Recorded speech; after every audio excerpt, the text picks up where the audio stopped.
Today's amazing episode, you're going to hear from a incredibly strong mom who pivoted her entire career and started a foundation to support her son's fight with cancer.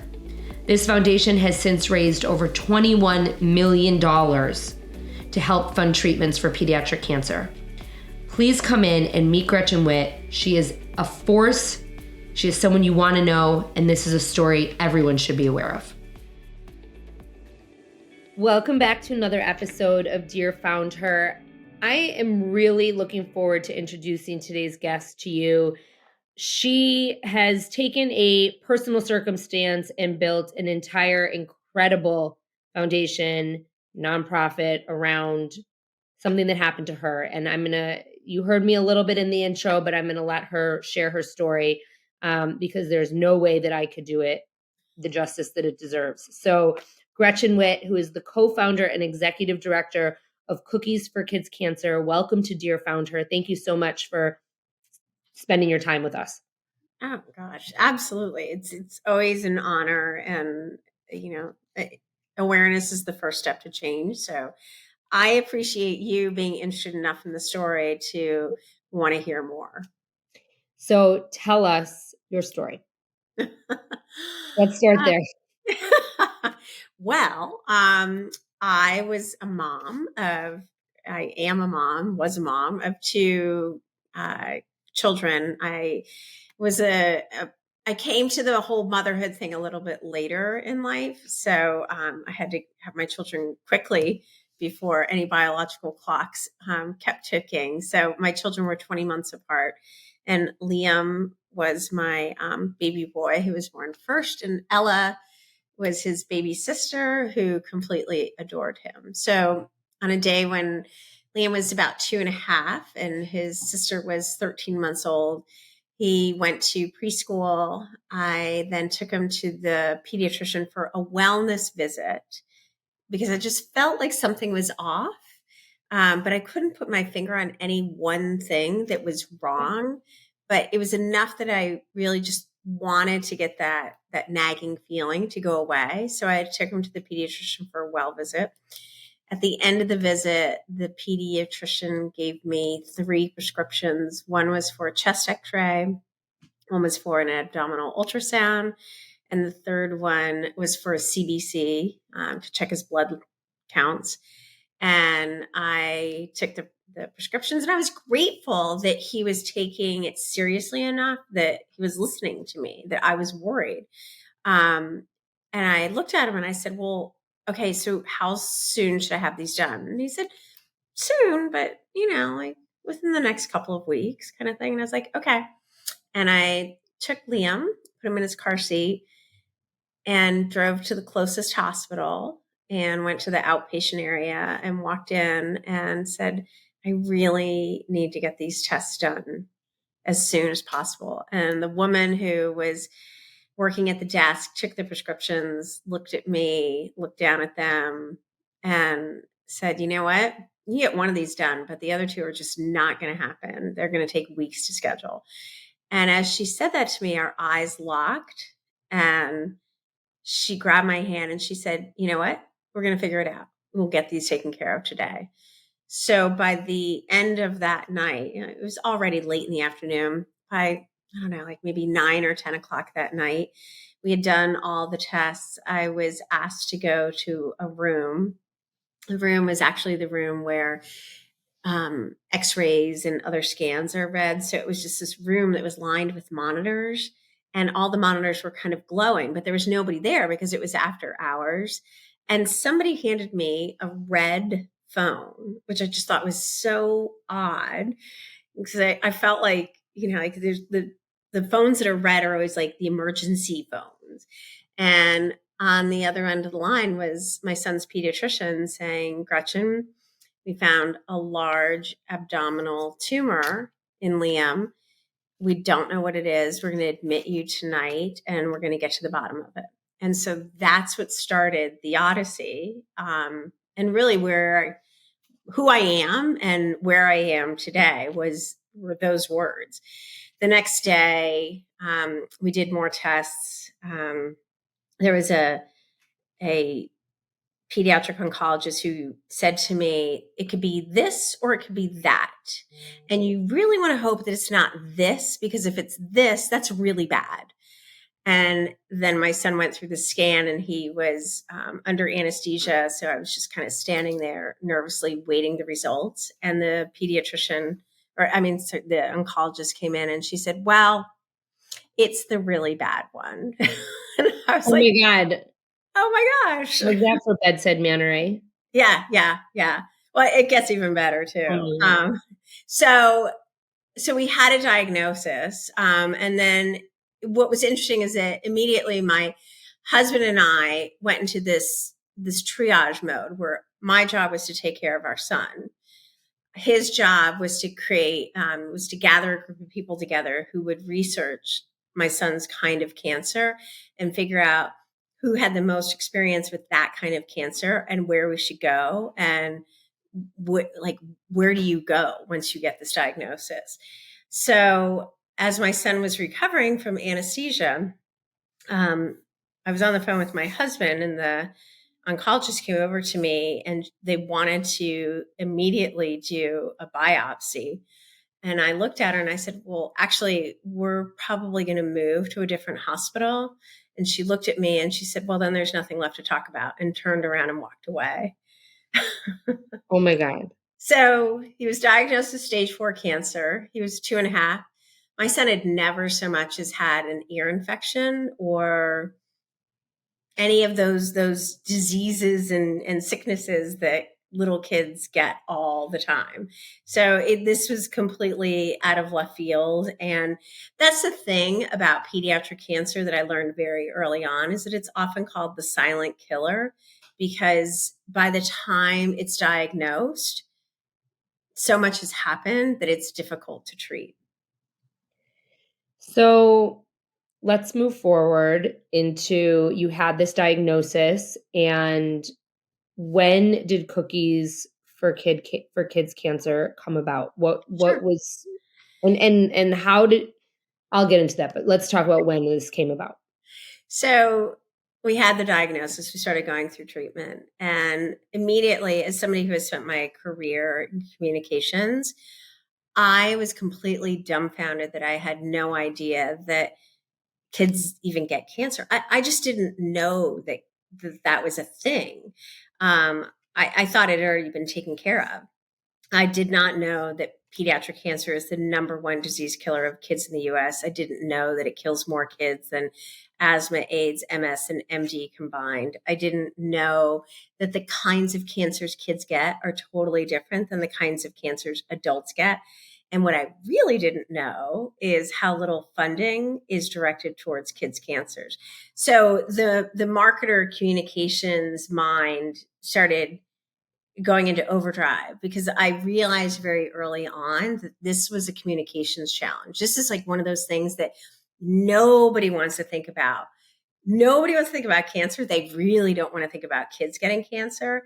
And so to me, I was like, all right, hold on a minute here. But if we don't talk about it, it's not going to get better. So I made this deal that as soon as Liam was okay, because I was sure he was going to be okay, then I would do whatever it was that I could to try and help. So fast forward, we get to a point where he is declared to be NED. His kind of cancer in particular is one that never goes into remission. There's either no evidence of disease, NED, or there's evidence of disease. So he achieves this milestone of being NED. And I was so grateful that I was like, all right, I have to do something. This is my moment. I have to do something. There's so many kids who don't even get to that point of being NED. And I just needed to get involved, and I needed to try to raise some awareness and also to raise some funds for research. So I was sitting on the steps of my son's preschool. I just dropped him off. Like, I literally, at the time, I was so grateful to do things as normal as take my son to preschool. I was just incredibly grateful. And I did not want to miss a second of being with him. So I'm sitting on the steps of his preschool and I'm thinking, well, I don't have time to train for a marathon. I'm not going to run up Mount Everest or any one of those things. Like that would take me away from my children. I'm not going to do a car wash. At the time we were living in New York City, which, New York City and car washes don't exactly mix all that well. And I had just read a story in Oprah magazine saying, do what you know and do what you love. I love to bake cookies. My son loved to help me in the kitchen. The holidays were coming up. It was actually October. And, the holidays are that time of year where people are scrambling to not only find a gift that has meaning and you feel good about giving your money towards, but you know that the recipient will appreciate it and also feel good about receiving. So I was like, all right, we're going to bake some cookies. We're going to have a massive cookie bake-a-thon. And the money that people give for the cookies are going to go to research. And so the recipients are going to love it because this is something that has meaning and purpose and is delicious. And the person who's giving it is going to feel good because they know that their money is going towards a cause and they can feel good about that as well. So then the next question was, well, how many cookies? And at the time, I knew about 80 families whose children were going through cancer treatment. And I had also read that the average Girl Scout sells about 100 boxes of cookies. So I was doing the math, like 80 times 100 is 8,000. So 8,000 dozen is 96,000 cookies. Okay, that seems like a reasonable number. So that's where the idea came up with. But the other thing to mention is that the reason why I kind of settled in on cookies is it wasn't so much about the cookie, it was about the concept of a good cookie and being a good cookie. Because being a good cookie and saying to somebody, are you a good cookie? Or are you interested in talking about good cookies? Is the exact antithesis of saying, hey, I want to call you tomorrow at 2 and talk to you about kids who get cancer. You're going to get the, oh, you know what? I'm shampooing the cat tomorrow at 2. I'm so sorry. I'm not available. But if I called you and said, hey, can we talk about good cookies? Then all of a sudden it opens up the door to a conversation that you need to be able to have with people. So what happens when you baked the 96,000? Well, as true to life, it was a lot harder than I thought it was going to be. It was actually really difficult. Who baked the cookies? I mean, really? Well, so a girlfriend of mine and I, and her children she had twins who were also in my son's preschool class. She joined me on this crazy odyssey, and she was like, the goal was a bake-a-thon, right? Like the goal was a bake-a-thon. So yeah, the goal was a bake-a-thon.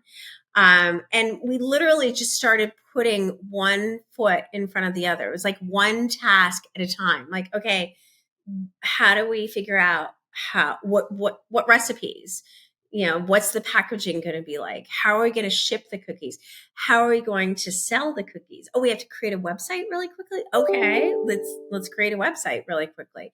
How do you? Yeah, it was just kind of broke it down into little buckets and took it one step at a time. And I think there's a lot of people who are like, oh my gosh, like I'd never be able to do that. One of the earliest lessons that I received after Liam was diagnosed is that you can't look too far ahead. You have to stay in the immediate. And, I think we naturally, especially as we get older, we try to plan ahead. Like we try to look ahead towards the future. And in the world of pediatric cancer, at least, you can't really do that because you're lucky at some stages of cancer treatment to make it through the next 5 minutes.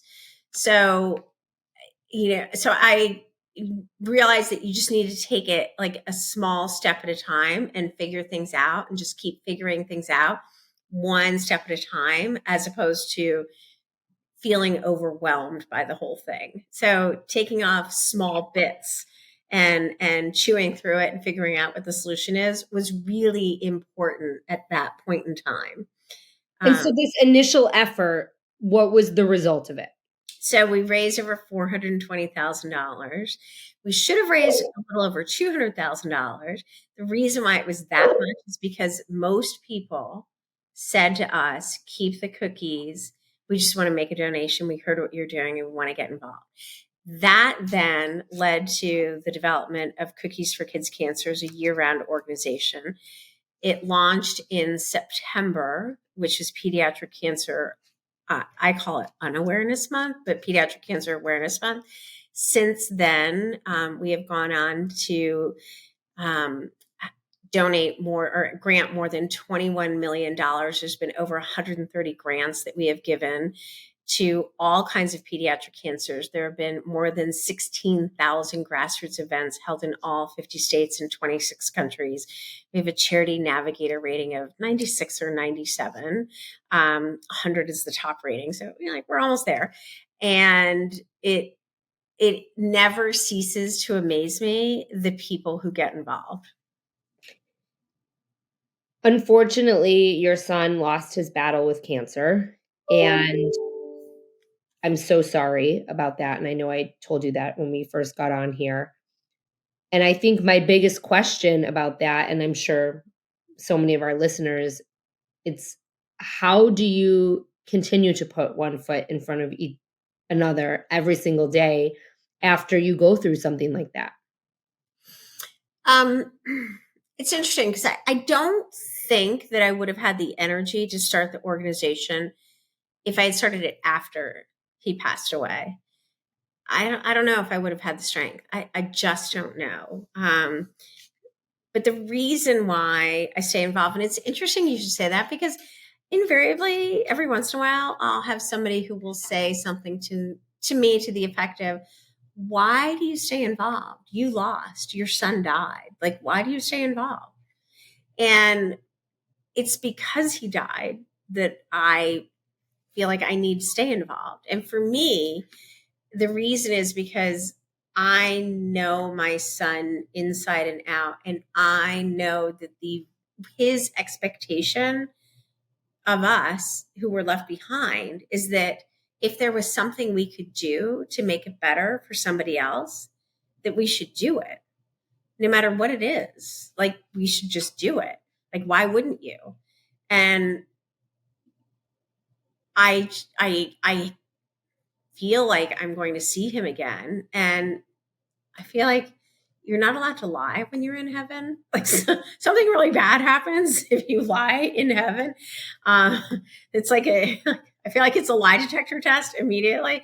But at the end of the day, I really feel like I personally don't have, I can't imagine what else I would be doing other than using his passing to help others, because I don't want anybody else to ever feel this pain. And I mean, that is so commendable. And I think that, a lot of the people who listen to our podcast are founders, business owners, et cetera. But as I shared with you when we got on to the recording earlier, there are so many people out there who build foundations and businesses and what it is that they do in their day-to-day off of personal experience and personal missions. And oftentimes, most times, those businesses and foundations are that much stronger and better because of the authenticity of the person who's behind it, and the fact that there is a mission driving them to do what it is that they do every day. And so I would love for you to talk for a minute about being so mission driven, because I think every business owner should have a mission. If you're doing something day in and day out, it's because you believe in something and you believe in what you're doing. Yes, this is a nonprofit. And yes, there is a very, very directed mission behind it, but everyone should have a mission. Well, everybody should know. I mean, like, anybody can smell authenticity, so that is one thing right off the bat. Like, you have to be doing something for the right reason and the right purpose. And it has to be something that you believe in, because starting an organization, whether it's a for-profit or a non-for-profit business, is not for the faint of heart. It's hard work. It is really hard work. And so you better believe in what it is that you are doing without a shadow of a doubt, because there's no way, like it's not easy. It's not easy. It's so you have to have an idea of what it is that you're doing, why you're doing it, and why it's important and why it's needed. You talk a lot about impacting change. And I love that you talk about that, because it's not just change for families who are going through what you're going through. I mean, it's change as change, and everyone wants to make the world a better place, right? So what do you think is the biggest catalyst for impacting change? I mean, I think that part of the biggest catalyst is connecting with people. And that again comes back to authenticity. And really being buttoned up about what you're about and what you're doing. Like you have to stay true to the mission. That has to be so ingrained that it's like having tunnel vision. There's no way that somebody is going to get you off the track. Like, this is what I'm doing. This is why I'm doing it. And because there's a lot of things that can come in, like, oh, we could go do this over here and we could do that over here. And that's probably one of the, I mean, I'm sure you've seen it time and time and time again. People get lost and they start looking at other shiny things that are out there. And you have to stay focused on what your purpose is. And if it's something that might seem like a great idea, but it's not really coming back to the purpose, then you don't want to do it. Talk about that a little bit more, and about the focus, because you're right. People do get steered in a million directions when the next best thing comes along. So how do you maintain your focus on this one mission that you have set forth? Like, our mission statement is that we are here to fund research into new, improved, and less toxic pediatric cancer treatments. So new and improved and less toxic.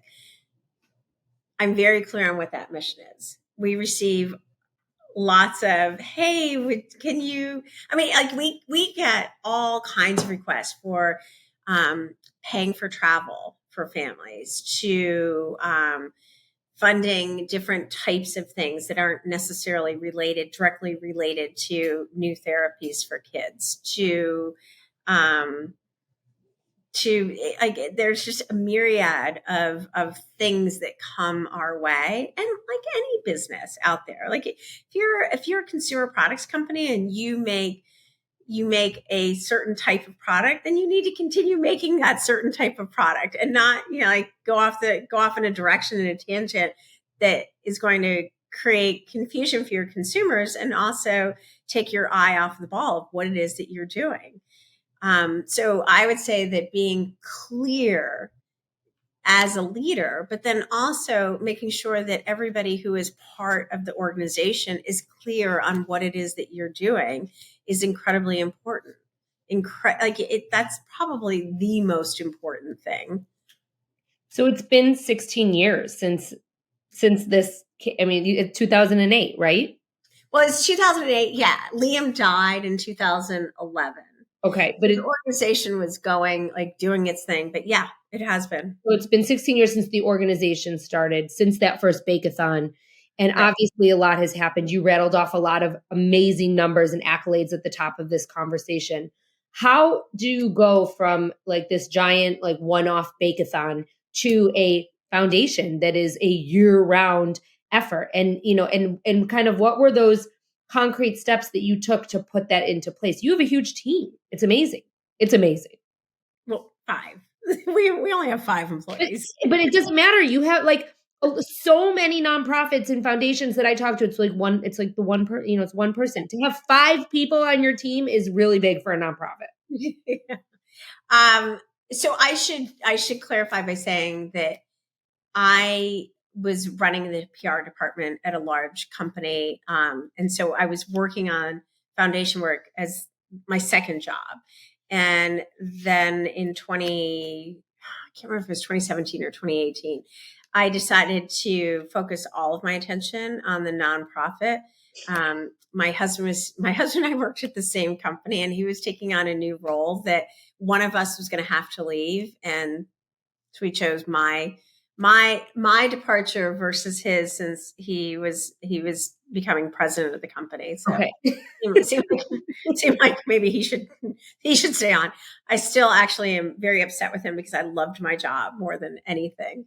But there was a team that was running the organization while I was doing my thing in the for-profit world. Since coming on 100% of the time, it's been fascinating to me because there's so many lessons that come from the for-profit world that apply to the non-for-profit world. And for some reason, I think that people don't really realize that. And they think that nonprofits are incredibly different. And I think that there's a lot of nonprofits that don't understand necessarily what it is that the for-profit business is looking for from them. And this is a partnership, and you're not always looking for a handout, but you're looking for a way to bridge the gap so that you can help your corporate supporters fulfill what it is that they are trying to do by working with you, as well as staying true to your mission. Okay, so your question was, how have we done that? Staying very mission focused and clear on what it is that we do is incredibly important. Giving people an opportunity to get involved anywhere, at any time, regardless of your age and regardless of how many zeros are in your bank account, I think is really important. So for me, the aspect of the grassroots angle of our organization, which is that anybody can get involved anywhere at any age. And it really doesn't matter what you do. It's just, if you are moved enough to get involved and to be a good cookie by having some kind of fundraiser, I don't care if you have a bowl-a-thon, if you have a bake sale, if you have a billiards tournament, if you organize a 5K run, it doesn't matter what you do. It's just the concept of getting involved and saying, I care enough to make a difference. I want to be a good cookie too.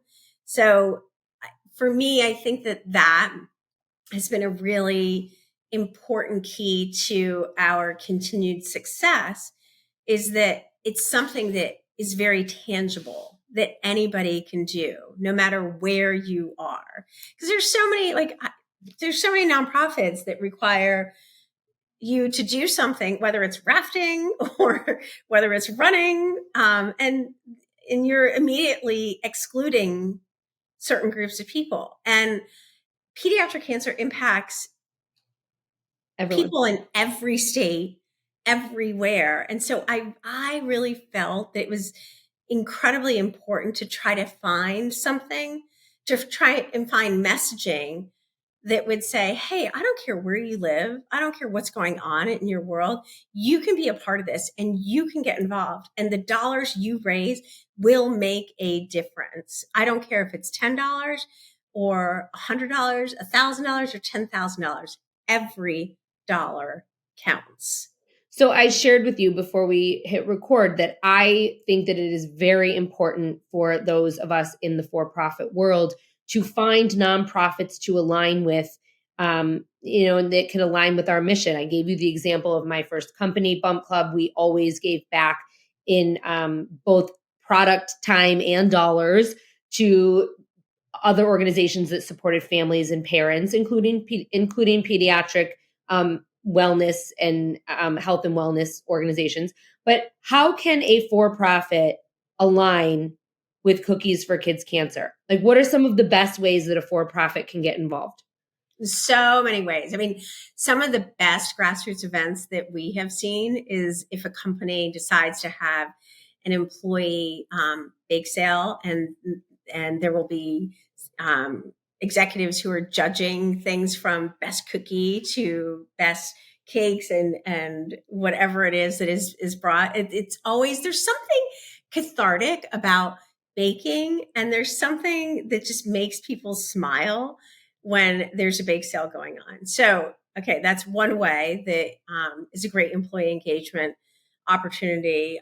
Businesses can get involved by directing a portion of proceeds from either a specific product or a specific time period. So, whether it's a weekend or a month or a season, to the organization. And you know better than I do, or as well as I do, that consumers are looking for businesses that stand for something. Consumers are looking for businesses that take a stand and say that they want to make a difference. And you know that consumers can hold up product A and product B. And if product A is a little bit more expensive, but it's supporting something, product A is usually going to be the one that they pick. So there's getting involved on that level. We also offer cookies 365 days a year. And while my days of cookie baking are now in my home kitchen, we can customize cookies with a company's logo or whatever it is that they're looking for. And it's a great, not only employee motivator, but it's a great gift to send to clients and customers and new business prospects. For the exact same reason that initial 96,000 did so good. I mean, you can send a pen or you can send a box of Yeah. cookies. Like, why not go with the box of cookies that counts for something? And then, there's all kinds of other ways that you can get involved. Like if you have a product, you can include our logo on your packaging and tell the story. It's a great opportunity to get involved, as well as other kinds of employee engagement opportunities. Like we just recently, last week, did something with a large bank where we sent 2,500 cookies to the bank, and in a matter of a couple of hours, they packaged them up into these individual packages that were going to hospital partner centers across the country. So, and they felt great. We were grateful that they took care of this, and it's a win-win situation. And that's the thing that you pointed out, is that it's important for businesses to get involved, but it's important not just because it looks good to the outside, but it makes your employees feel good about who and what they're doing. Well, you want to be, quote, raising good cookies within your organization too, right? Right. And that's a big part of it. So I have two more questions for you. The first of which is, we talk a lot about legacy here. A lot. And especially with female founders, right? Like, I mean, I think just as women, many of my guests are moms. And we talk a lot about the legacy we're building. And you are not only building a legacy for yourself, but you are carrying on your son's legacy. And so I would love to hear from you what you think Liam would say about this. Oh, without a shadow of a doubt, I know that his first question will be, Mommy, did you help to make it better for others? And I will also say that this is not an easy path. I'm not a nonprofit person. I did not grow up in the nonprofit world. I came to it from a matter of circumstances, and it's hard. It's actually really, really hard. There's all kinds of things that you're constantly having to balance and deal with and figure out. I mean, it's a lot of bootstrapping that happens in the world of nonprofits. But on the days when I'm like, oh, gosh, I don't know. I know that the challenges that I sometimes deal with pale in comparison to what a child who goes through cancer treatment deals with. And that puts me in my place really quickly, and it kind of makes me get a stiff upper lip and say, you know what, just suck it up and keep going on. Because having lived through my son's 4-year cancer battle, it's nothing compared to what he did. So I know that he will be expecting me to have done whatever it is that I can do to have any kind of impact, whatever it is. Thank you for sharing that. I appreciate that. And I know it's like not always easy to share, but you also just talked about, you said it just now, and you said it in the beginning of this, that it is hard to build a nonprofit, and there's a lot of bootstrapping, and those are direct parallels to like a lot of our listeners who are building businesses in the for-profit world right now. And so I'm going to ask you the same question I ask every guest here, and that is, what are 3 things, actionable things that you would tell a founder of anything to do when they're getting started? Be very clear it is on what you're doing and why you're doing it. Number 1. Number 2, make sure that there's a need in the marketplace. You have to make sure that there is a need. And number 3, I would say don't give up. I think that people instinctively get nervous about failure, and so they won't try something. If I had been nervous about whether or not I was going to be able to make 96,000 cookies, there wouldn't be more than 21 million granted and more than 24 new treatments that are available today, if I had talked myself out of it. But at the end of the day, what's going to happen? Somebody's going to get mad at you for trying something. Like, just give it a whirl. See what happens. Like, why not? Why not try something? I love that. Gretchen Witt, co-founder and executive director of Cookies4Kids Cancer, thank you so much for being here and for sharing your story and for allowing us to share your story with the world. I really appreciate it.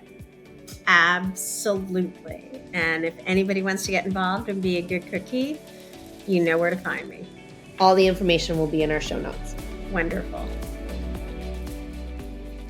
In case you missed it, we close out each episode with our number 1 takeaway from our conversation. My takeaway today is to be very clear about what you're doing and why.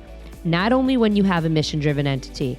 You can't be everything to everyone, so you want to get clarity about the exact problem that you want to solve, who you want to solve it for, and why. Because when you do this, it helps you to communicate your message clearly, definitively, and ultimately find more success in whatever it is that you're doing. I want to thank Gretchen so much for joining us today. We have been getting so much love for season 3, and you all have been so gracious with your time, leaving us some amazing reviews. If you liked today's conversation, I would love it if you left a 5-star rating and a review so that others can find this conversation. And dear founder, all you have to do is go to ratethispodcast.com/Dear Founder or click the link in the show notes to leave a review wherever it is that you podcast. And if you know someone who we should meet, send them our Meet a Founder link in our show notes. We'll introduce them to our community on our social media and our website later this year. But for now, I want to thank you for listening. Thank you for being here. Have a great rest of the week, and we'll see you on Thursday.